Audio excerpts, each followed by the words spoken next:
இந்த ஈரோட்டு கிழக்கிற்கு மட்டும் 3 முறை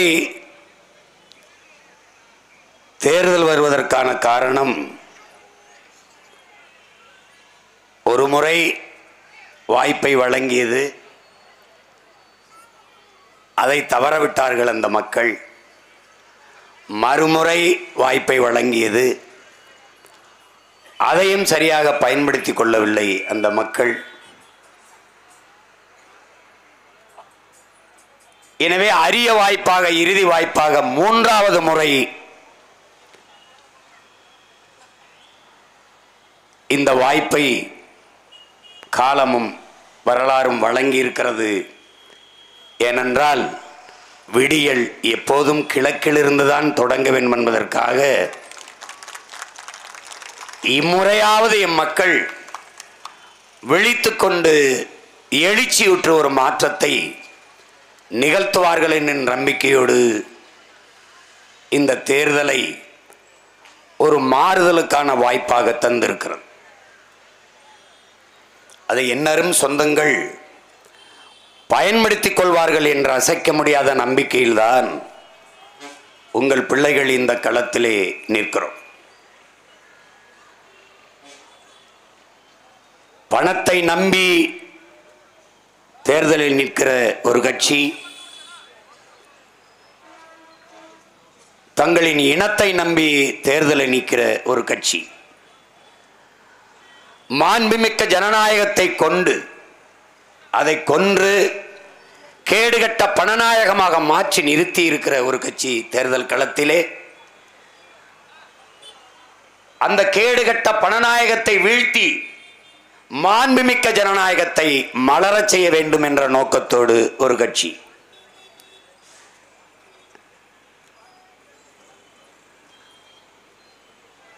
தீய ஆட்சி முறையை நீண்ட காலமாக நிகழ்த்தி கொண்டிருக்கிற திராவிட சித்தாந்தத்தை கொண்ட ஒரு கட்சி, அதை ஒழித்து தூய ஆட்சி முறையை இந்த மண்ணில் மலரச் செய்ய வேண்டும் என்று தமிழ் தேசிய அரசியலை முன்னெடுக்கிற ஒரு கட்சி.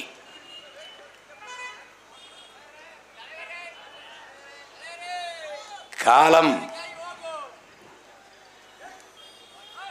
நேருக்கு நேராக 2 சித்தாந்தங்களையும் மோதவிட்டிருக்கிறது.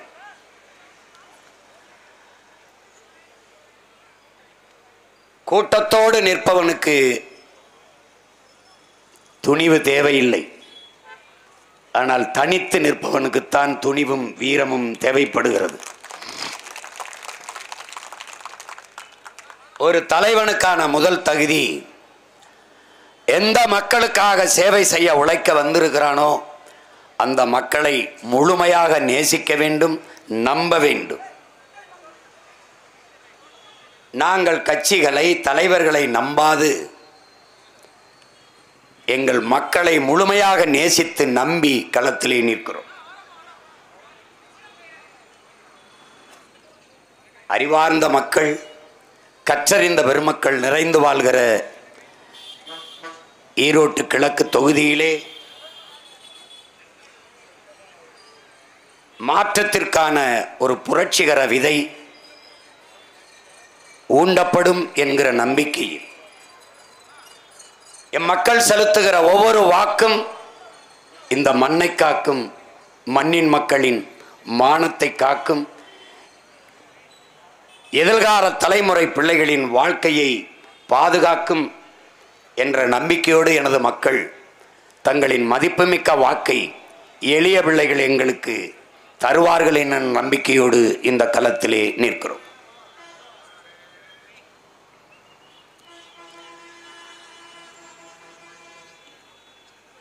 இங்கே என் முன்னால் கூடி அமர்ந்திருக்கிற எனது சொந்தங்களுக்கு மட்டுமல்ல, உங்கள் பிள்ளைகள் எங்கள் பேச்சுக்களை செவிமடித்து கேட்கிற உயிருக்கினிய எனது உறவுகள் எல்லோருக்குமாக இந்த கருத்துக்களை நாங்கள் பதிவு செய்கிறோம். தமிழ்நாட்டில் ஏதோ ஒரு ஓரத்தில் நின்று எளிய பிள்ளைகள், உங்கள் பிள்ளைகள் எடுத்து வைக்கிற அரசியல் என்பது உலக பொதுமைக்கானது. இந்திய துணைக்கண்டம் முழுமைக்கானது. இந்த நாட்டிலே வாழ்கிற பல்வேறு மொழிவழி தேசிய இனங்களின் இறையாண்மைக்கும் உரிமைக்குமானது. சுவாசிக்க தூய காற்று வேண்டும் என்பது தமிழ்நாட்டில் வாழ்கிற மக்களுக்கு மட்டுமல்ல, உலகெங்கும் வாழ்கிற மக்களின் பொதுமைக்கான தேவை.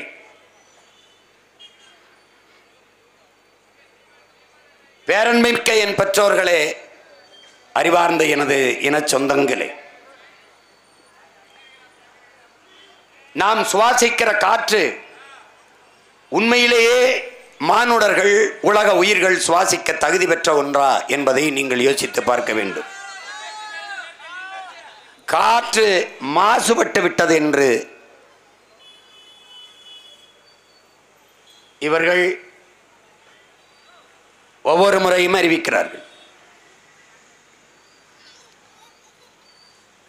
ஒரு கார், நாம் பயன்படுத்துகிற ஒரு வாகனம், அது வெளியிடுகிற நச்சு புகையை கட்டுப்படுத்த 6 மரங்கள் தேவை என்பது உயிரியல் அறிவியல் உண்மை. ஆனால் எத்தனை ஆயிரக்கணக்கான, எத்தனை லட்சக்கணக்கான வாகனங்கள் இந்த சாலையில் பயணிக்கிறது, எவ்வளவு மரங்கள் இருக்கிறது என்பதை என் அன்பு மக்கள், அறிவார்ந்த எனது சொந்தங்கள் சிந்தித்து பார்க்க வேண்டும். ஒரு மனிதனுக்கு 422 மரங்கள் சராசரி தேவை. ஆனால் நம் நாடு அறிவித்திருப்பது 29 மரங்கள் ஒரு மனிதனுக்கு இருக்கிறது என்று நீங்களே எண்ணி பாருங்கள். இந்த நாட்டில் கிளீன் இந்தியா இருக்கிறது, கிரீன் இந்தியா திட்டம் இருக்கிறதா?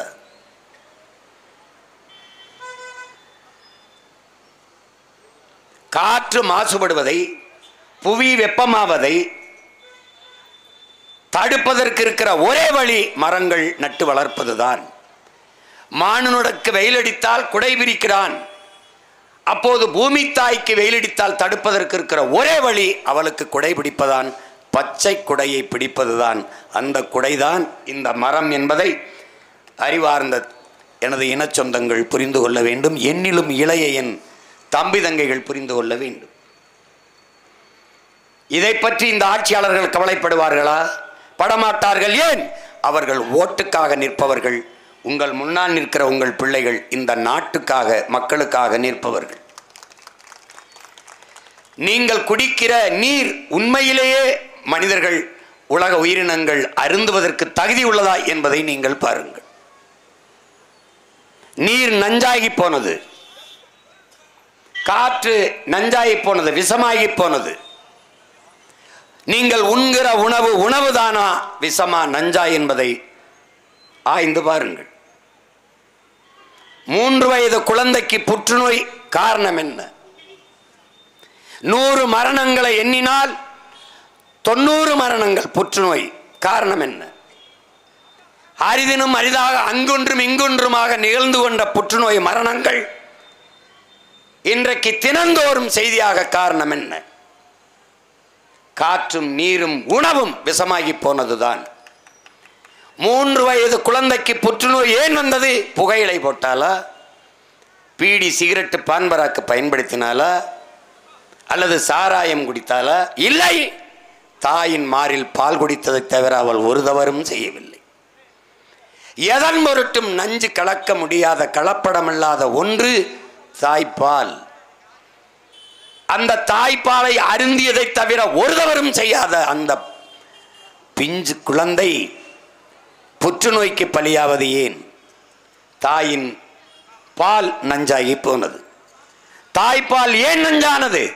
அவள் குடித்த நீர், உண்ட உணவு, சுவாசித்த காற்று நஞ்சாகி போனது. இதை தடுப்பதற்கு, வருங்காலத்தில் இந்த துயர துன்பங்கள் எதிர்கால பிஞ்சுகளுக்கு, தேசத்தின் எதிர்கால நாற்றுகளுக்கு வராமல் தடுப்பதற்கு நம்மை ஆளுகிற தலைவர்களிடத்திலே என்ன திட்டம், என்ன நோக்கம், என்ன கனவு, எதுவும் இல்லை. உங்கள் பிள்ளைகள் நாங்கள் சொல்வது ஈரோடு கிழக்கில் ஒரு ஓரத்தில் என்று சொல்வது உலக பொதுமைக்கானது என்பதை என் அன்பு மக்கள் புரிந்து கொள்ள வேண்டும்.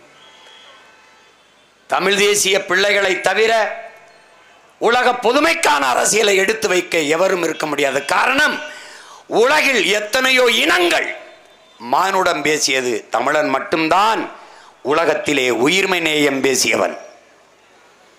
உலகம் தழுவி நேசத்தின் என்ற ஒரு இனத்தின் கூட்டம் தமிழர்கள் தான். பகுத்துண்டு பல் உறவுகள் ஓம்புக என்று பாடாது பகுத்துண்டு பல் உயிர்கள், பிறப்பு ஒக்கும் எல்லா மனிதருக்கும் என்று பாடாமல் எல்லா உயிருக்கும். காக்கை குருவி எங்கள் சாதி, நீள் கடலும் மலையும் எங்கள் கூட்டம், வாடிய பயிரை கண்டபோதெல்லாம் வாடினேன் என்று உயிர்மை நேயம் போற்றிய ஒரு இனத்தின் மக்கள்தான் உலக பொதுமைக்கான அரசியலை எடுத்து வைக்க முடியும்.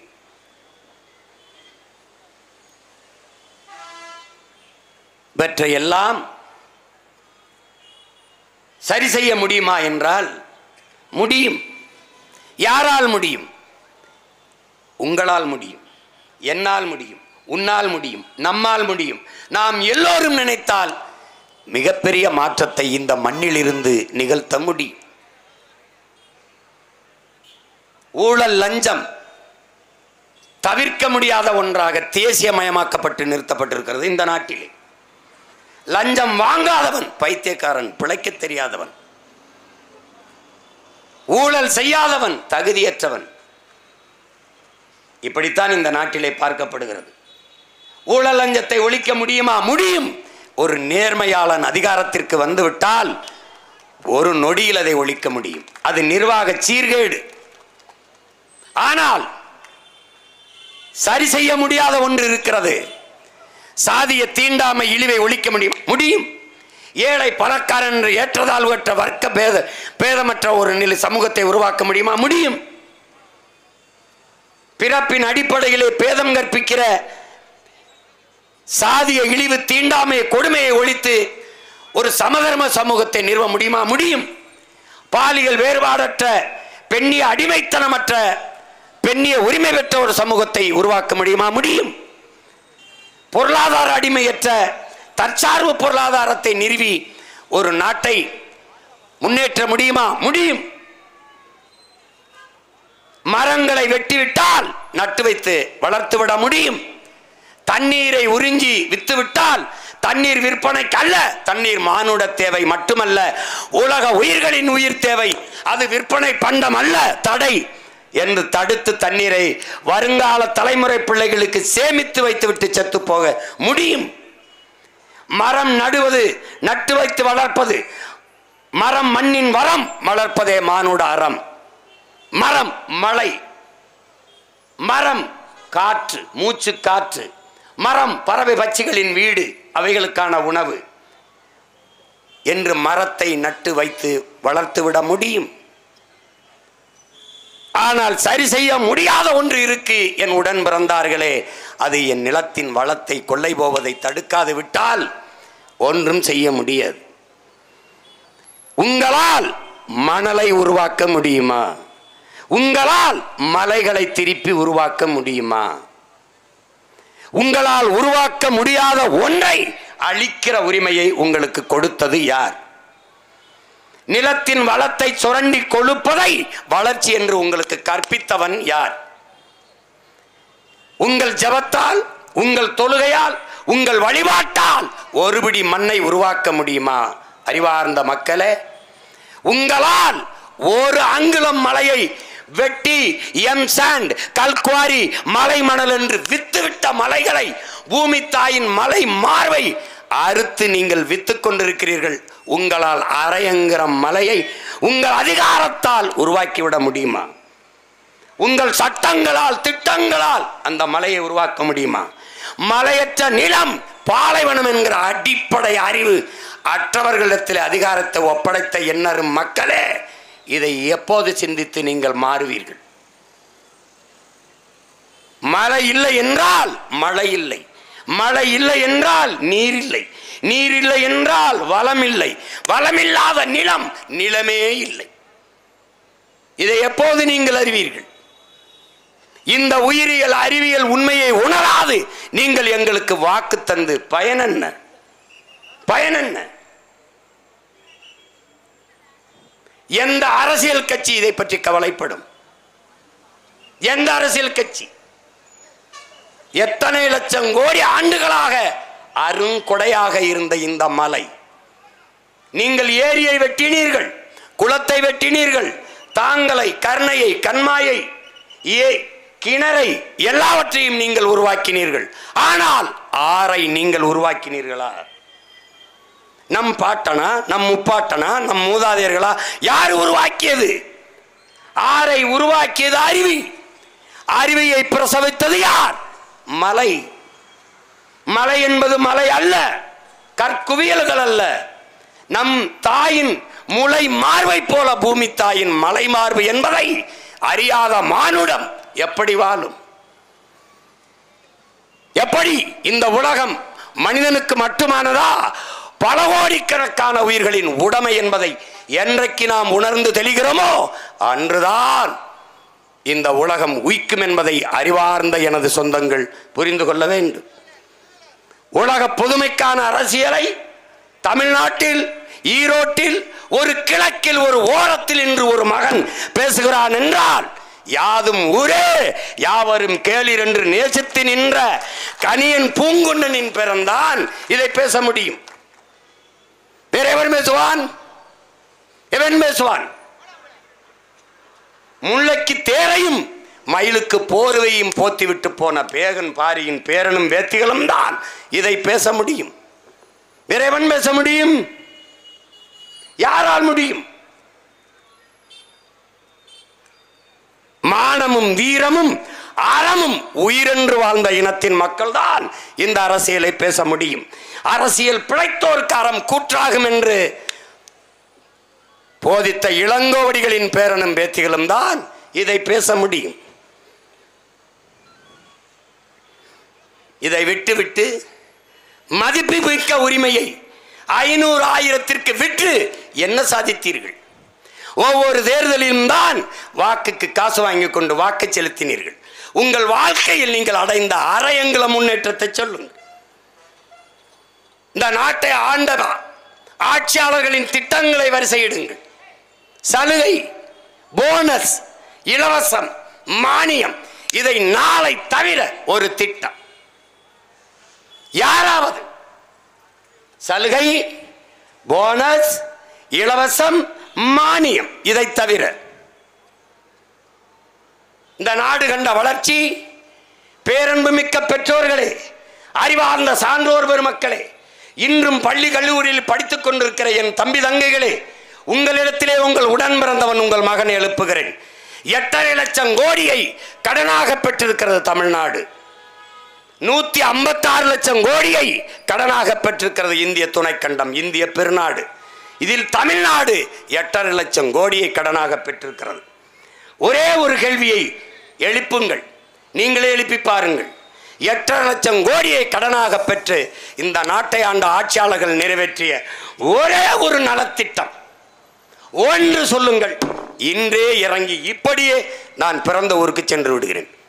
ஒன்று ஒன்று ஒன்று உலக ஒரு நாட்டில் ஆகச் சிறந்த வளம் என்பதே அறிவு வளம்தான். ஒரு நாட்டின் எதிர்காலம் அந்த நாட்டின் வகுப்பறையில் தான் தீர்மானிக்கப்படுகிறது. இந்த நாட்டில் வகுப்பறைகள் அறிவு கருவறையாக இருக்கிறதா அல்லது வியாபார அறையாக இருக்கிறதா? அறிவை தேடி ஓடுங்கள், நாளைய வரலாறு உங்கள் நிழலை தேடி ஓடி வரும் என்கிறார் புரட்சியாளர் அண்ணல் அம்பேத்கர் அவர்கள். அப்படி ஏழைக்கு ஒரு கல்வி, பணக்காரனுக்கு ஒரு கல்வி, உயர்ந்தவன் தாழ்ந்தவன் என்று பாகுபாடு இல்லாது அனைவருக்கும் சரியான சமமான தரமான கல்வியை நாங்கள் கட்டணமின்றி இலவசமாக கொடுத்தோம் என்று இந்த ஆட்சியாளர்கள் சொல்ல முடியுமா? இல்லை, இல்லை. அறிவை வளர்க்கும் கருவி மிக உயர்ந்த விற்பனை பண்டம் யாரிடத்திலே? முதலாளிகளிடத்திலே. உயிரை காக்கும் மருத்துவம் இந்த நாட்டின் முதல் குடிமகனுக்கு என்ன மருத்துவமோ, இந்த நாட்டின் முதன்மை அமைச்சருக்கு முதலமைச்சருக்கு என்ன மருத்துவமோ, அது கடைகோடி மகனுக்கும் மகளுக்கும் கிடைக்கும். அதுதான் சரியான ஜனநாயகம், தூய மக்களாட்சி. அப்படி கொடுக்க நாங்கள் திட்டங்களை தீட்டினோம், நிறைவேற்றினோம். அப்படி என்று ஏதாவது ஒன்று உண்டா? இல்லை, இல்லை. முதலமைச்சருக்கு உடல்நிலை சரியில்லையா? அப்போலோ, எம்ஜி ராமச்சந்திரா, காவேரி அப்படி என்றால் ஏன் அரசு மருத்துவமனை தரம் இல்லை? அரசு பள்ளி கல்லூரி எந்த அமைச்சர் பெருமக்களின் பிள்ளைகள், எந்த அதிகாரிகளின் பிள்ளைகள், எந்த பாராளுமன்ற உறுப்பினர்களின் பிள்ளைகள், எந்த சட்டமன்ற உறுப்பினர்களின் பிள்ளைகள் அரசு பள்ளி கல்லூரியிலே படிக்கிறார்கள்? ஒரு சான்று இல்லை. ஏன் அரசு பள்ளி கல்லூரிகள் தரமாக இல்லை? ஏன் தரமாக இல்லை? ஏன்? தனியார் போக்குவரத்து தரமாக இருக்கும், அரசு நடத்துகிற போக்குவரத்து கேவலமாக இருக்கும். காயிலாங்கடையில் போட வேண்டிய எல்லாவற்றையும் ஒட்டி, பேருந்து என்று ஒட்டி மக்களை கொண்டு கொண்டிருப்பார்கள். எது ஒன்று எதுவுமே தரமாக இல்லை அரசு நடத்துவது. காரணம், அரசு தரமாக இல்லை. அரசை நடத்துபவர்கள் தரங்கட்டவர்களாக இருப்பதால் பன்னெடுங்காலமாக அரசு தரங்கட்டு கிடக்கிறது. எது ஒன்று?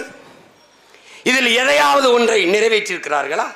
8.5 லட்சம் கோடியில் மிகச்சிறந்த போக்குவரத்து கட்டமைப்பு, மிகச்சிறந்த பாதை பயணிக்க மக்களுக்கு பாதை சாலை போட்டு கொடுத்தோம். தூய குடிநீரை என் மக்களுக்கு இலவசமாக விநியோகிக்கிற திட்டத்தை கொண்டு வந்தோம். கல்விக்கேற்ற வேலை என்ற நிலையை உருவாக்கினோம்.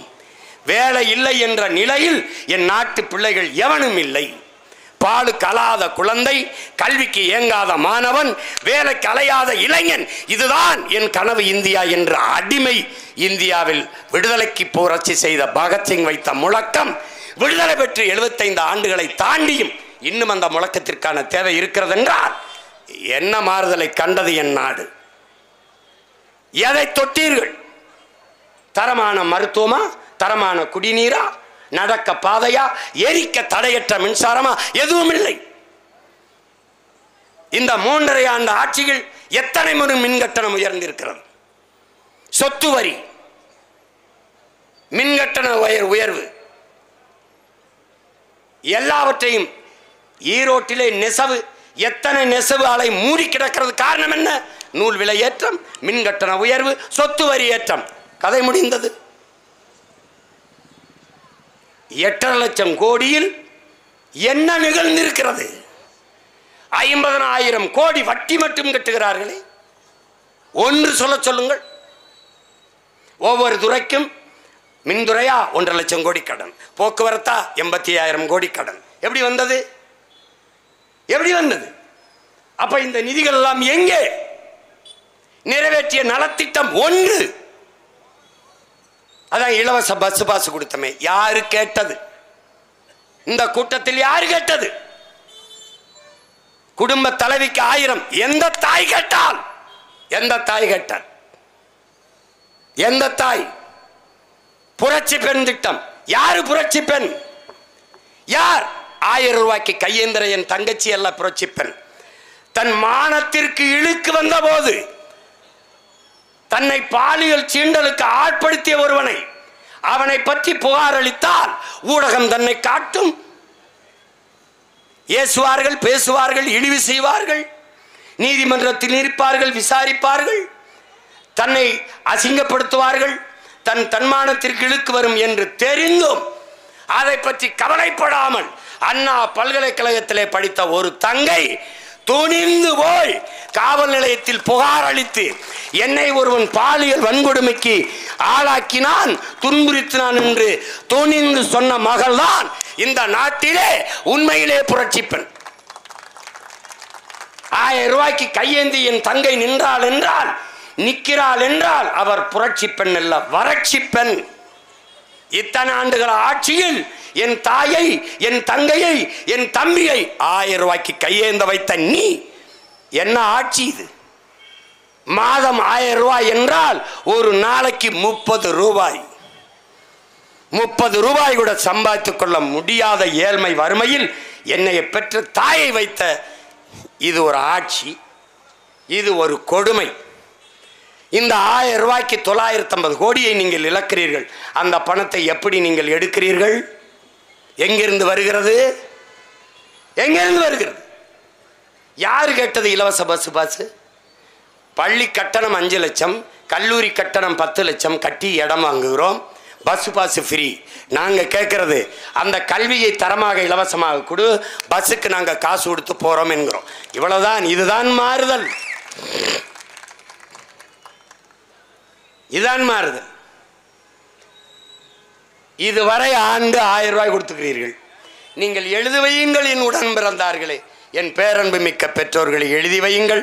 உங்கள் மகனனுக்கு சொல்கிறேன், 26 தேர்தலை சந்திக்க வருகிற போது இதே திமுக குடும்ப தலைவிக்கு 2000 ரூபாய் 2500 ரூபாய் தருகிறோம் என்று அறிவிக்குதா இல்லையா என்பதை மட்டும் பாருங்கள். சொல்வார்கள். இவர்கள் ஆட்சியை விட்டு கீழே இறங்குதலுக்குள் 10 லட்சம் கோடியாக கடனாக்குவார்கள். இது ஒரு கடங்கார பைய நாடு. உங்க தலையில் 1 லட்சம் ரூபாய், என் தலையில் 1 லட்சம் ரூபாய், முன்னாடி உட்காந்து ஒவ்வொருத்தரும் நீங்க ஒரு கடங்கார பையன், நான் ஒரு கடங்கார பையன். இதுல ஆட்சி சாதனை வேற. என்ன சாதனை இருக்குது? என்ன சாதனை?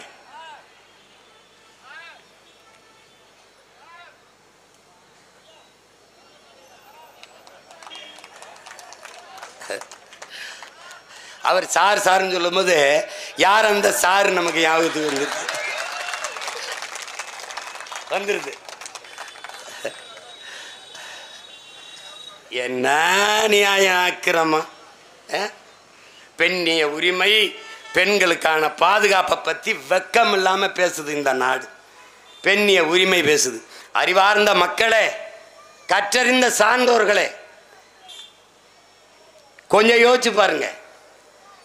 தெருவுக்கு 2 படிப்பகம், நூலகம், படிப்பகம் இருக்க வேண்டிய இடங்களெல்லாம் தெருவுக்கு 2 குடிப்பங்களை திறந்து விட்டு, அரசே சாராயத்தை ஆளை வச்சு காய்ச்சி வித்து விட்டு, சட்டம் ஒழுங்கு பாருங்க, பெண்களுக்கான பாதுகாப்பு, பெண்ணிய உரிமை, நல்லா கவனிச்சுக்கணும். ஒன்னொன்னு, மனித வள மேம்பாடு, இளைஞர் நலன், விளையாட்டுத்துறை, சுகாதாரத்துறை. கேவலம் 100 குற்றங்கள் நிகழ்ந்தால் 95 பேர் நிறைந்த போதையில் தான் அது நிகழ்த்துகிறார். அப்ப இந்த குற்றத்தை செய்ய தூண்டியவர் யார்? சாராய வியாபாரி, சாராயத்தை வித்த சாராய வியாபாரி. சாராய வியாபாரி யாரு? முதலமைச்சர், தமிழ்நாட்டு முதலமைச்சர். இதை விட கொடுமை. தொலைக்காட்சியை திருப்பினா உங்களை கெஞ்சி கேட்டுக்கிறேன், தயவு செய்து போதைக்கு அடிமை ஆயிராதியே. ஒரு தந்தையா, ஒரு தகப்பனா கேட்கிறேன், தயவு செய்து போதைக்கு அடிமை ஆயிராதியே. இது அந்த பக்கம். ஏன் அந்த ராமநாதபுரம், சிவகங்கை, திருநெல்வேலி, நாகப்பட்டினம் இங்கெல்லாம் டாஸ்மார்க் வியாபாரம் குறைஞ்சிருக்கு? Collector meeting. இதுக்கு இந்த கொடுமை. இதெல்லாம் பெண்களுக்கான உரிமை, முன்னேற்றம், பாதுகாப்பில் வருது, பெண்ணிய உரிமையில் வருது. குடிக்க வச்சு 3-4 லட்சம் பெண்களுடைய தாலி அறுக்கிறதெல்லாம் பெண்ணிய உரிமையில, பெண்களுக்கான பாதுகாப்பில், பெண்ணிய விடுதலையில் வருது. இதெல்லாம் வருது. பெண்கள் நலன், பெண்கள் முன்னேற்றத்தில் வருது. இதெல்லாம் வருது. மனித வள மேம்பாடு எப்படி வரும்? எப்படி வரும்? திருப்பூர் முதலாளி, ஈரோடு முதலாளி, டெக்ஸ்டைல் இண்டஸ்ட்ரியில் இருக்கிறவங்க எல்லா முதலாளிகிட்ட ஏன் வட இந்தியனுக்கு வேலை கொடுக்குற? எதுக்கு இந்த வட இந்தியன் 1.5 கோடி பேர் ஏன் இங்கே வர்றான்? அவங்க ஒரே வார்த்தை, உங்க ஆளு வேலைக்கு வர்றதில்லை. ஏன் வர்றதில்லை? தினக்கூலி ஒரு நாளைக்கு 500 கொடுத்துட்றோம். 3 நாள் வேலைக்கு வர்றான், 4 நாள் குடிச்சிட்டு படுத்துடுறான். இதில் இருக்க யதார்த்த குற்றச்சாட்டை நம்ம ஏற்கணும். அப்போ என்ன ஆயிடுது? வேலைக்கான தேவை அப்படி இருக்கு. இவன் வெளியேறான், அவன் வந்து நிறைச்சிடறான் அந்த கோடிட்ட இடத்தை, அந்த தேவையை வட இந்திய நிரப்பிடுறான். எப்படி இருக்கு இப்போ? அவன் தவிர்க்க முடியாத தேவையாயிடுறான். இன்னைக்கு கூலி, இன்னும் 5 ஆண்டுகளில் அவன் முதலாளி, நாம் இந்த நிலத்தில் கூலி.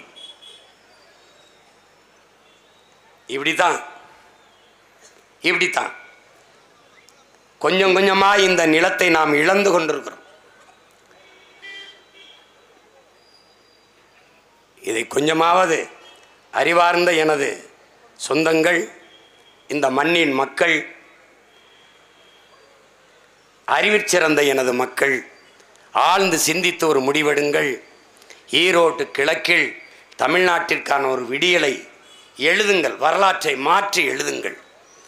ஆளுகிற கட்சிதான், அதிகாரத்தில் இருக்கிற கட்சிதான் எப்போதும் இடைத்தேர்தல்களில் வெல்லும். அதை மாற்றி படைத்து ஈரோடு கிழக்கு சொல்லும். அதிகாரமற்ற எளிய பிள்ளைகளும் வெல்ல முடியும் என்பதை ஈரோட்டு கிழக்கு தேர்தல் வெற்றி சொல்லும். பணம் இருப்பவன் தான் அரசியல் செய்ய முடியும் என்கிற நிலையை மாற்றி மக்களுக்கு தூய உள்ளத்தோடு செய்ய வேண்டும் என்கிற மனம் இருக்கவனும் வெல்ல முடியும், அரசியல் செய்ய முடியும் என்பதை ஈரோட்டு கிழக்கு தேர்தலின் வெற்றி சொல்லும். இன்னும் ஓராண்டு காலம்தானே இருக்கிறது. இதில் வென்று போய் என்ன செய்வீர்கள்? ஈரோட்டு கிழக்கில் எளிய பிள்ளைகள், உங்கள் பிள்ளைகள், உங்கள் மகள் சீதாலட்சுமி வெற்றி என்பதே மிகப்பெரிய சரித்திர சாதனை தான். என் உடன் பிறந்தார்களே, என் பெற்றோர்களே, தமிழ்நாட்டு அரசியலையே புரட்டி போட்டுவிடும்.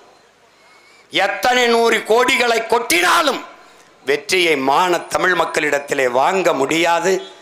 மக்களுக்கு சேவை செய்த நன்மதிப்பை பெற்றால்தான் வெல்ல முடியும் என்கிற நிலையை உங்களால் உருவாக்க முடியும்.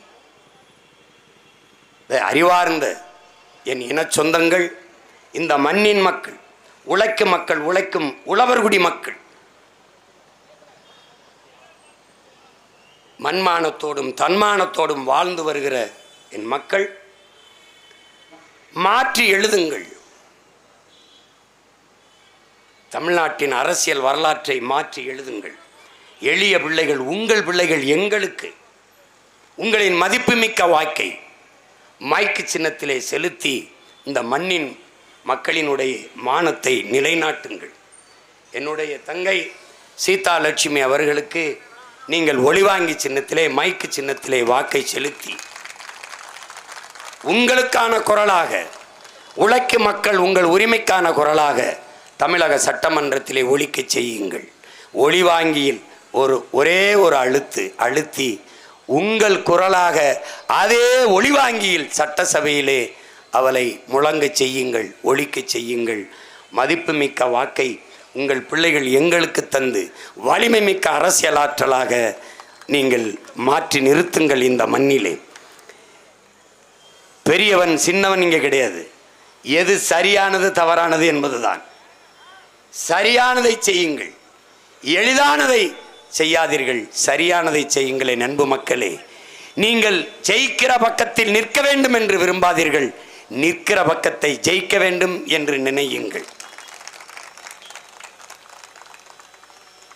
திரும்ப திரும்ப உங்கள் பிள்ளைகள் உங்களை நம்பி நம்பி நம்பி நம்பி களத்தில் நம்பி நிற்கிற மக்கள் எங்களை கைவிட மாட்டார்கள்.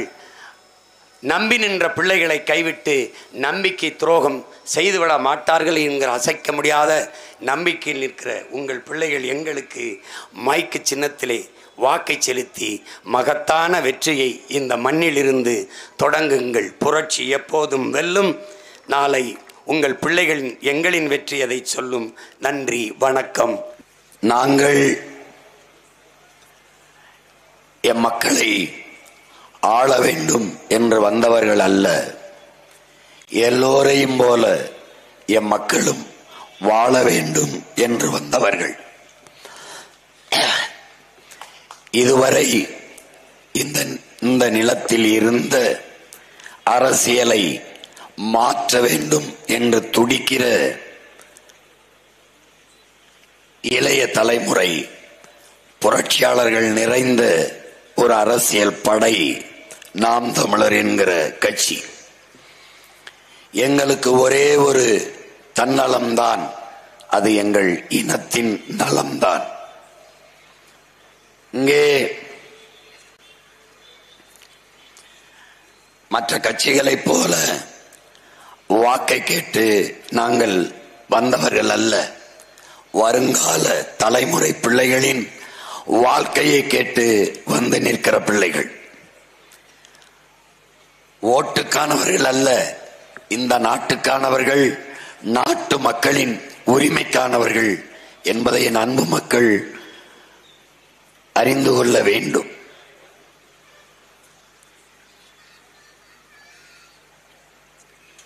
மாற்றம் என்பது எப்படிப்பட்ட மாற்றம்? ஒரு புரட்சிகர அரசியல் மாற்றம். புரட்சி என்பது தலைகீழ் மாற்றம். இதுவரை இங்கே இருக்கிற அரசியல் கட்டமைப்பு, நிர்வாக கட்டமைப்பை தகர்த்து முற்றுமுழுதாக மாற்றி ஒரு புதிய சமூகம் படைக்கிற கட்டமைப்பு. புரட்சி என்றால் என்ன என்ற கேள்விக்கு இளைய புரட்சியாளன் பகத்சிங் முன்வைத்த பதில், புரட்சி என்பது ரத்தம் சிந்தும் வன்முறையாகத்தான் இருக்க வேண்டும் என்பதல்ல, அது துப்பாக்கி தோட்டாக்களை தொழுவதும் அல்ல. அங்கே தனிநபர்கள் வஞ்சம் தீர்த்து கொள்ள வாய்ப்பும் இல்லை. பிறகு எதுதான் புரட்சி? வெளிப்படையாகவே அநீதிகளால் கட்டமைக்கப்பட்ட சமூகத்தை தகர்த்து முற்றுமுழுதாக புதிய ஒரு சமூகம் படைப்பதுதான் புரட்சி என்றான் பகத்சிங். அப்படி இந்த நிலத்திலே வெளிப்படையாகவே அநீதி, ஊழல் தெரியும், தடுக்க முடியவில்லை. லஞ்சம் தெரியும், தடுக்க முடியவில்லை. சாதிய இழிவு, தீண்டாமை தடுக்க முடியவில்லை. அடக்குமுறை, ஒடுக்குமுறை தடுக்க முடியவில்லை. தெருவெங்கும் மது, மத போதை தடுக்க முடியவில்லை. கண்ணுக்கு தெரிந்து வளக்கொள்ளை தடுக்க முடியவில்லை. வெளிப்படையாகவே அநீதி.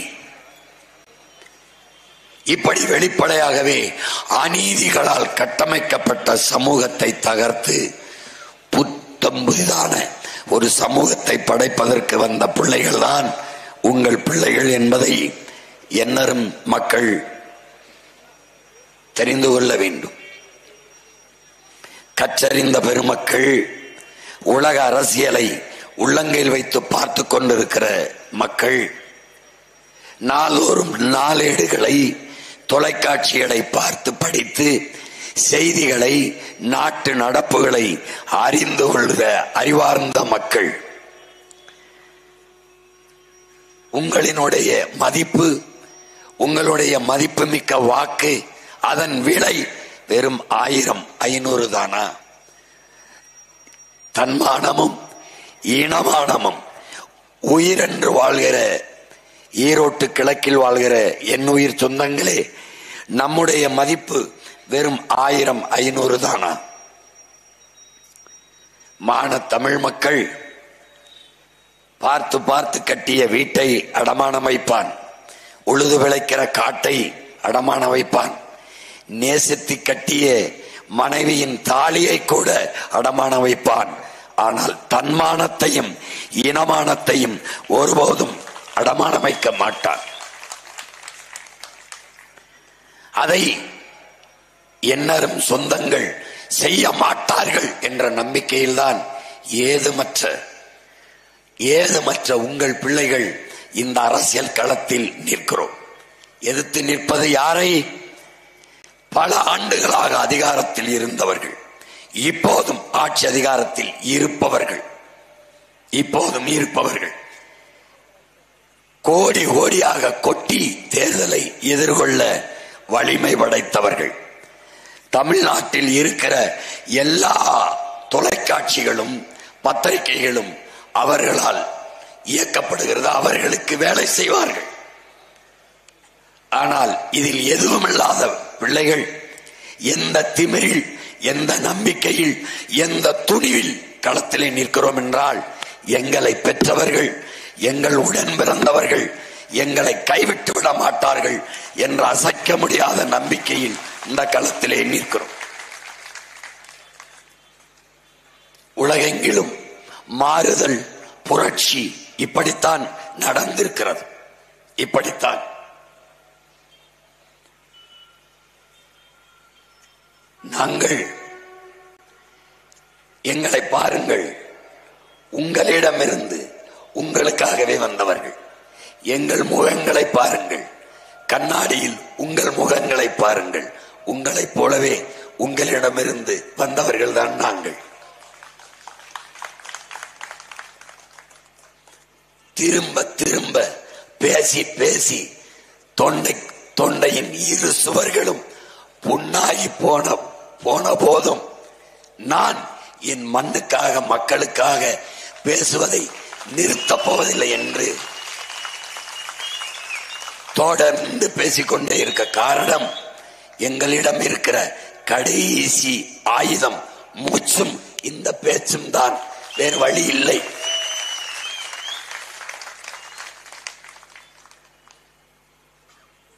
அறிவார்ந்த என் மக்களே, என் பெற்றோர்களே, என்னிலும் இளைய என் தம்பி தங்கைகளே, உங்களை நம்பித்தானே உங்கள் பிள்ளைகள் இந்த பயணத்தை தொடங்கி தொடர்ந்து நடந்து வருகிறோம்.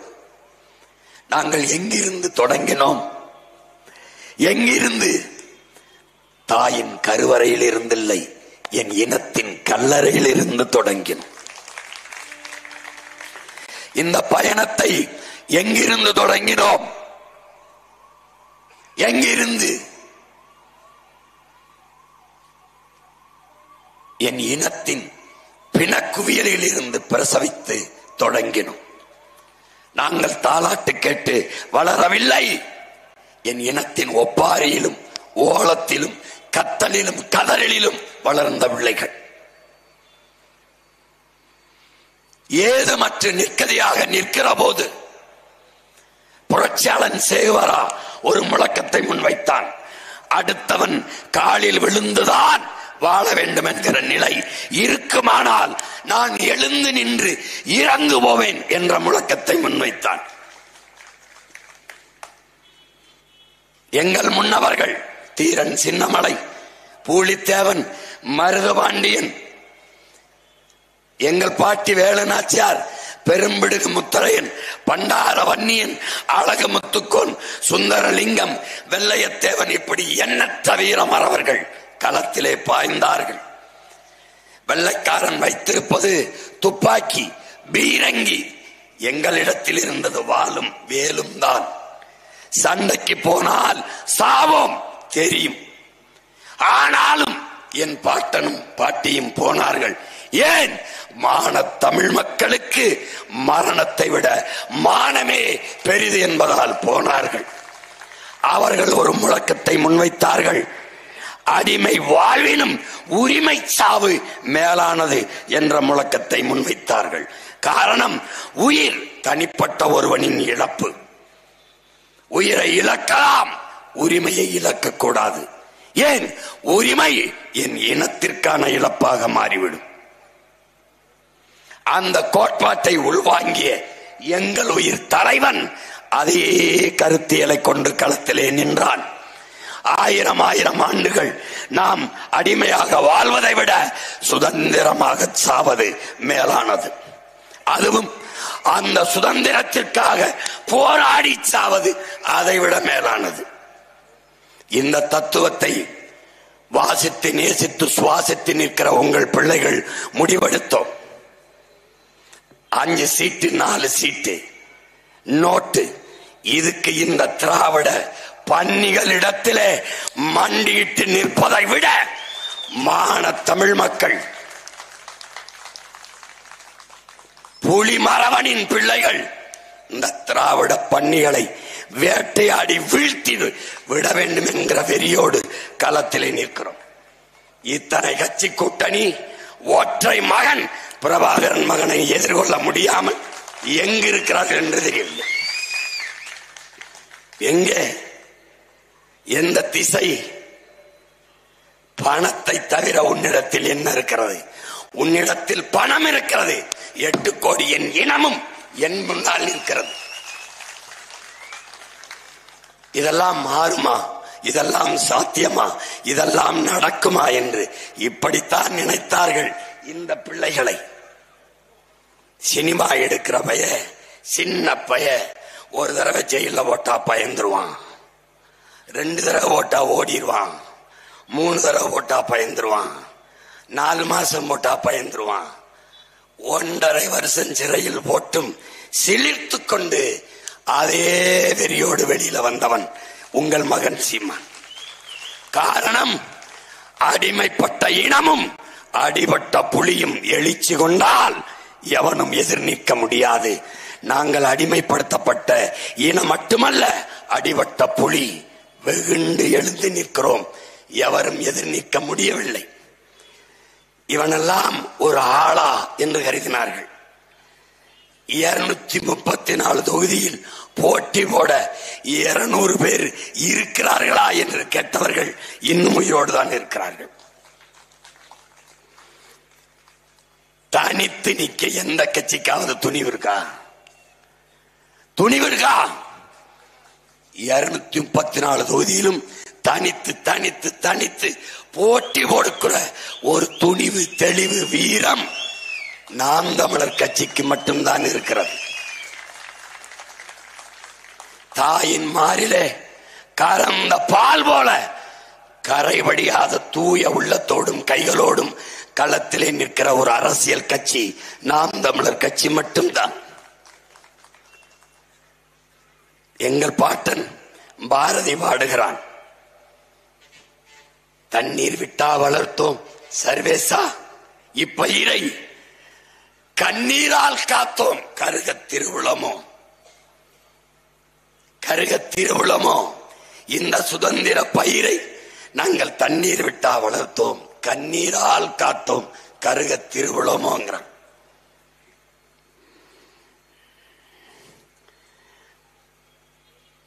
அவனே சொல்றான்,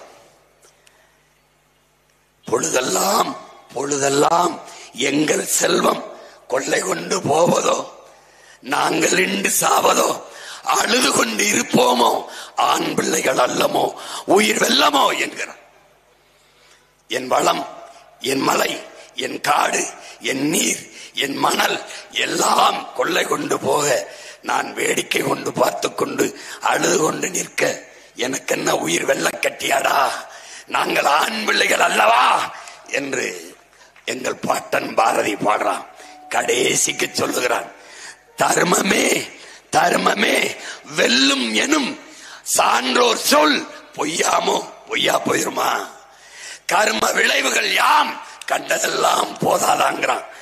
தர்மமே வெல்லும் என்று எங்கள் முன்னவர்கள் சொன்னது உண்மையானால் உங்கள் பிள்ளைகள் இந்த நிலத்தில் உறுதியாக ஒரு நாள் வெல்லுவோம்.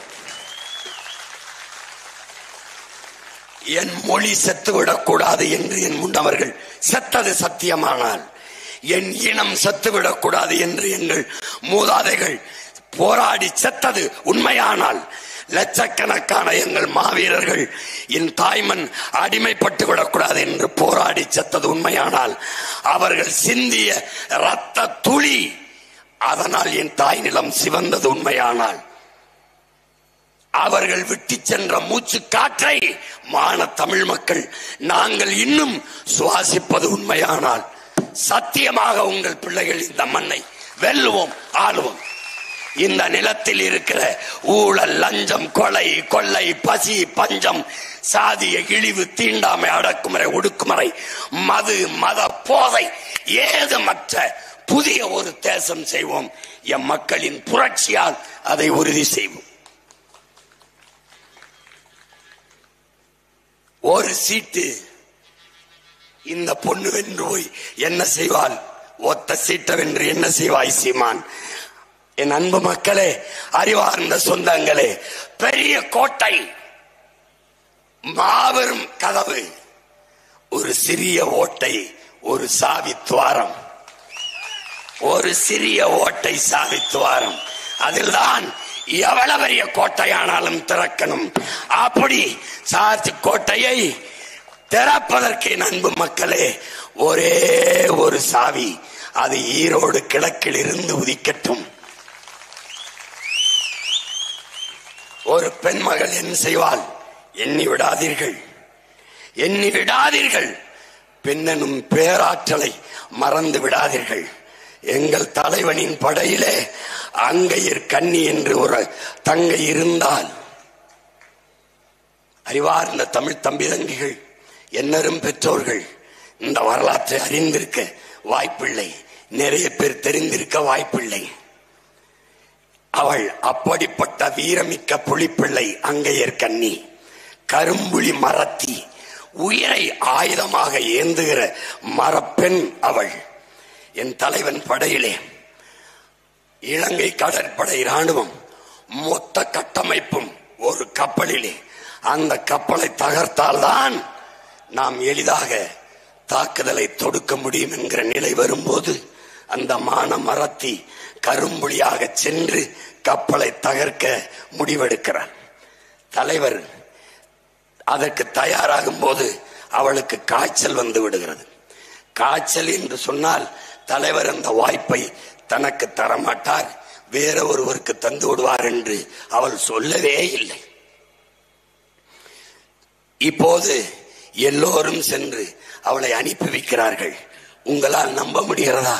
என் அன்பு தம்பி தங்கைகளே, என் அறிவார்ந்த பெற்றோர்களே, 13 மணி நேரங்கள் ஒற்றை மகள் குளிர் கடலில் இரவில் நீந்தி நீந்தி போய் 30 கிலோமீட்டர் பயணம் செய்து நீஞ்சி போய் ஒரு பெண்மகள் இலங்கை கடற்படைக்குள் உள்ளே புகுந்து ஒரு பெரிய கப்பலை இரவு முடிந்த அடுத்த பகல் தொடங்குகிற சரியாக 12 மணிக்கு கப்பலுக்கு உள்ளே போய் நெஞ்சில் இருந்த குண்டை அழுத்தி சிதற வைத்தால் ஒரு மரத்தி என்பதை உங்களால் எண்ணி பார்க்க முடிகிறதா? அது என் தலைவனின் படையில் அங்கையிற் கன்னி போல இந்த அவன் தம்பி என் படையில் பல்லாயிரக்கணக்கான அங்கையிற் கன்னிகளை உருவாக்கி வைத்திருக்கிறேன். அதில் ஒரு மரத்திதான் இந்த மண்ணிலே நான் தேர்ந்தெடுக்கிற என் தங்கை சீதாலட்சுமி. தன் அறிவு திறனால், தர்க்க ஆற்றலால், மொழி புலமையால் தமிழக சட்ட சபையை ஒலிக்கு எடுப்பால், அலறடிப்பால். நீங்கள் உங்கள் மதிப்புமிக்க வாக்கை ஒரு முறை எங்கள் மைக் சின்னத்துக்கு தந்து வெற்றி பெற செய்து அனுப்பி பாருங்கள். ஆண்டாண்டு காலமாக அல்லல் பட்டு அவதிப்பட்டு தாவித்து துடித்துக் கொண்டிருக்கிற என் மக்களே, குரலற்று இருக்கிற மக்களே, உங்களின் குரலாக என் தங்கை தமிழக சட்டசபையில் ஒலிப்பால், இதே ஒளி வாங்கியில் ஒலிப்பால்.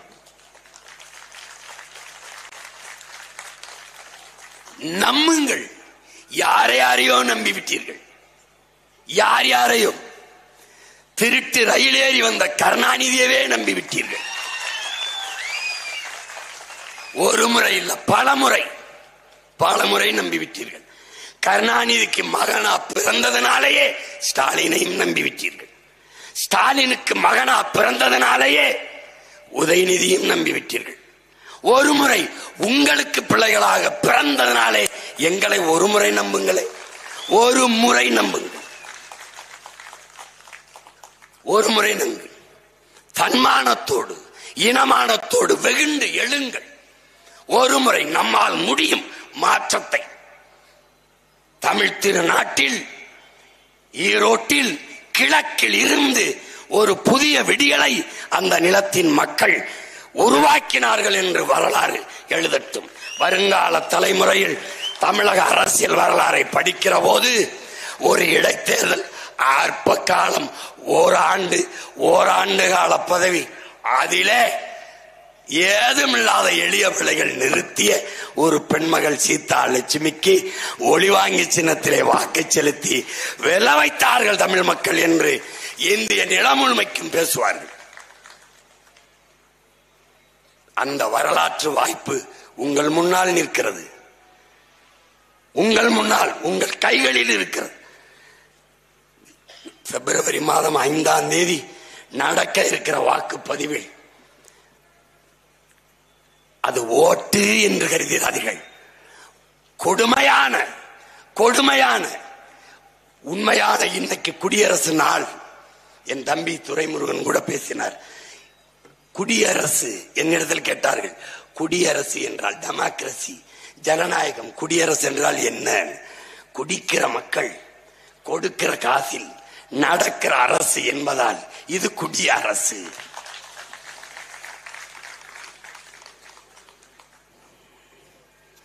என் அன்பு சொந்தங்களே, கேடுகட்ட பணநாயகமாக மாற்றி இருக்கிறார்கள். அதை வீழ்த்தி மாண்புமிக்க ஜனநாயகத்தை மலரச் செய்ய வரலாறு ஒரு வாய்ப்பு. காலங்காலமாக ஏழ்மை வறுமையிலேயே வீழ்ந்து கிடக்கிற என் மக்களின் வாழ்க்கை தரத்தை உயர்த்த ஒரு வாய்ப்பு. ஏழைக்கு ஒரு கல்வி, பணக்காரனுக்கு ஒரு கல்வி என்று இருக்கிற நிலையை மாற்றி உழைக்கும் அடித்தட்டு மக்களின் பிள்ளைகளும் உயர்ந்த கல்வியை பெற முடியும் என்கிற நிலையை உருவாக்க ஒரு வாய்ப்பு. நாட்டின் முதல் குடிமகனுக்கு என்ன மருத்துவமோ அது கடைகோடி மகனுக்கும் கிடைக்க செய்ய ஒரு நல்ல வாய்ப்பு. இப்படி கொடிய ஆட்சி முறைக்கு நீங்கள் போடுகிற ஓட்டு கொடிய ஆட்சி முறைக்கு வைக்கிற வேட்டு என்பதை நினைவில் வைத்துக் கொண்டு மாய்க்கு சின்னத்திலே போட்டு நல்ல ஆட்சியை மலர செய்யுங்கள். இந்த வாய்ப்பை தவறவிடாதீர்கள். திரும்ப திரும்ப தமிழ்நாட்டில் இத்தனை தொகுதி இருக்கும் போது 3 முறை ஈரோட்டில் மட்டும் தேர்தல் நடக்க காரணம் ஒரு வாய்ப்பு தம்பி திருமகன் ஈவேராவுக்கு, மறுவாய்ப்பு அவர் தந்தை ஐயா ஈவிகே இளங்கோவனுக்கு, மறுவாய்ப்பு இப்போது அருமை சகோதரர் ஐயா சந்திரகுமாருக்கு. 3 முறை உங்கள் மண்ணில் மட்டும் தேர்தல் திரும்ப திரும்ப வருவது ஒரு வாய்ப்பு தவறவிட்டு விட்டீர்கள். 2 வாய்ப்பு தவறவிட்டு விட்டீர்கள். 3வது ஒரு அரிய வாய்ப்பு. இந்த வாய்ப்பையாவது பயன்படுத்தி ஒரு நல்ல அரசியலை, ஒரு மாற்றத்தை உருவாக்குங்கள் என்று காலமும் வரலாறும் உங்களுக்கு கையெழுத்திருக்கிறார்கள். என் அன்பு மக்களே, தவறவிட்டு விடாதீர்கள், தவறவிட்டு விடாதீர்கள். இது அரிதினும் அரிதான ஒரு அரிய வாய்ப்பு. கடலில் ஒருவன் விழுந்து விடுகிறான், கடலில் ஒருவன் விழுந்து விடுகிறான், தத்தளிக்கிறான். அவன் என்ன செய்கிறான்? இறைவனிடத்திலே வேண்டுகிறான், இறைவா என்னை காப்பாற்று என்கிறான். முதல்ல என்ன செய்கிறான்? சிவனே என்னை காப்பாற்று என்கிறான். அவன் சிவன் வருவார் என்று காத்திருந்தான். ஒரு மீனவன் படகுல வந்தான். வாங்க, வண்டியில ஏறுங்க வாங்கன்னா, போ என்னை காப்பாற்ற சிவன் வருவான்னா. அவன் கெஞ்சினா, தயவு செய்து வாயா படகுலையோ, வாயா அப்படின்னு. போயா நீ போயா, சிவன் வருவான். போயிட்டான். மறுபடி இயேசுவே இறைமகன் இயேசுவே என்னை காப்பாற்ற வாங்கன்னு. அப்புறம் ஒருத்தன் தட தட தட தட தட தட தட ஒரு ஹெலிகாப்டர்ல வந்தான். அவன் கயிறை போட்டான், பிடிச்சுக்கிட்டு மேல வான்னா. அட போயா நீ ஐயா போயா, எனக்கு இயேசு வருவாருன்னு நின்றுகிட்டே இருந்தான்.